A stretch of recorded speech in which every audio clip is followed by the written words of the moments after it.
Hey, hi, hello, my name is dis.cat. This is Project Hardcover, where we're letting books be the escape. Hello, and today I'm going to be doing the top 10 most influential books tag. I can't remember right now who made this tag. I will leave it here so you guys will know, and I will leave a link to the original video down in the doobly-doo. Per usual, I was not tagged to do this tag, but I've seen so many people do this tag, and I really wanted to just peruse my shelves and look back and see what books really meant something to me, so guess what? I'm breaking the rules again, and I'm doing it. Basically, what you do for this tag is you pick the top 10 books that have influenced you the most in your life, and you're not supposed to give a reason why they influenced you, but nobody follows this rule, and guess what? I'm not either. So with that being said, let's get started. At number 1, we of course have the Harry Potter series by J.K. Rowling. This is not just a book to me, guys. This is a life. This was my entire childhood. I grew up with Harry Potter. I was a proud member of the Harry Potter generation, and these books just gave me so many memories and just so much life experience. Just thank you, J.K. Rowling, thank you. At number 2, we have the Daughter of Smoke and Bone trilogy by Laini Taylor. This series did something that I didn't even think was possible, and it actually beat out Harry Potter for my favorite series of all time. Just the series touched me, and it was beautifully done, and just everything about it was perfect, something I didn't know books could be. It was just phenomenal, and I love this. I love this. At number 3, we have the Hunger Games trilogy by Suzanne Collins. The Hunger Games wasn't the first dystopian book that I ever read, but it was the series that got me into the dystopian genre, which is now one of my all-time favorite genres, and I definitely have Suzanne Collins and this series to thank for that. At number 4, we have, of course she's on this list, are you guys surprised?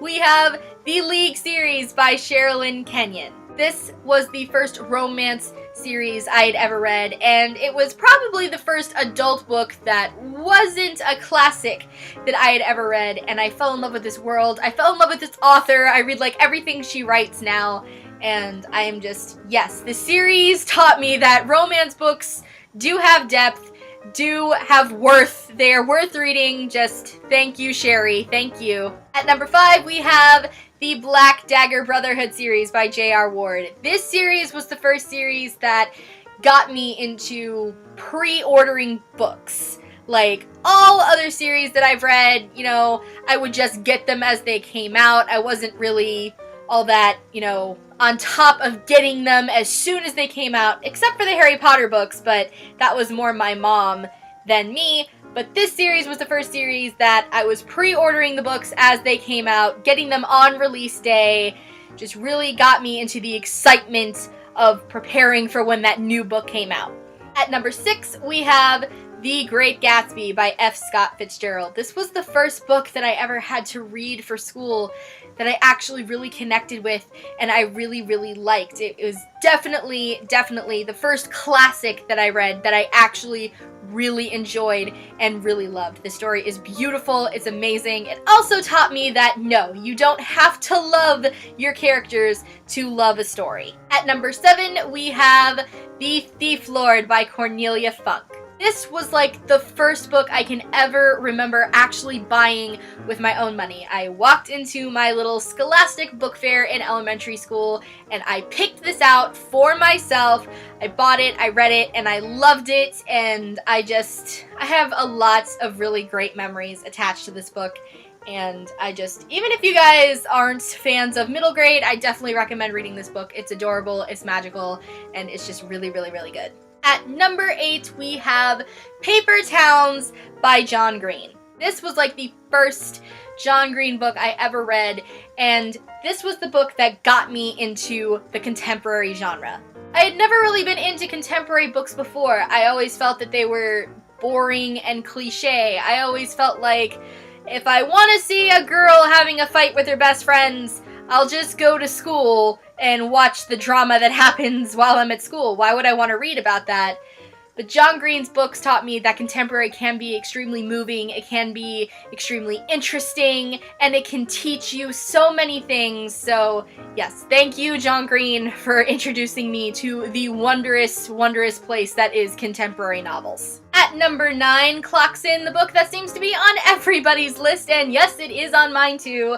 It is the Twilight Saga by Stephanie Meyer. Now, most people on BookTube, when they have Twilight on their list, they say how Twilight got them into reading. It got them into reading young adult fiction, or it brought them back to reading, but that's not really the case for me. Twilight brought me back to reading physical novels. What I mean by that is, before I read Twilight when I was a freshman in high school, I kinda stopped reading actual books and was just reading manga. Like, I totally just put actual books, like, on the back burner, totally stopped reading. I was totally disenchanted with all of the books that were coming out at the time. They just weren't sparking my interest. So I decided to just completely move over to manga, and oh man, at the time I owned probably about as much manga as I do actual books, and well, you guys see how much books I have, so that says something right there. But I picked up Twilight when I was in high school,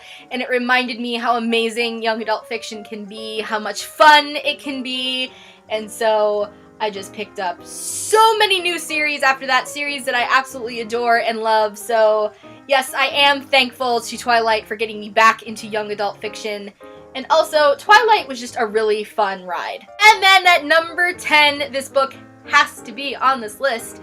It is my favorite book of all time. It is I Am the Messenger by Marcus Zusak. This book is phenomenal. It just touched me a way that I've never been touched by a book before. It taught me things. It made me look at my life in a whole new way, made me want to be a completely better person, and just thank you. Thank you for giving me this gift, Marcus Zusak. Just thank you so much. And that's it. Those are my top 10 most influential books. Those are the books that have touched me the most in my life.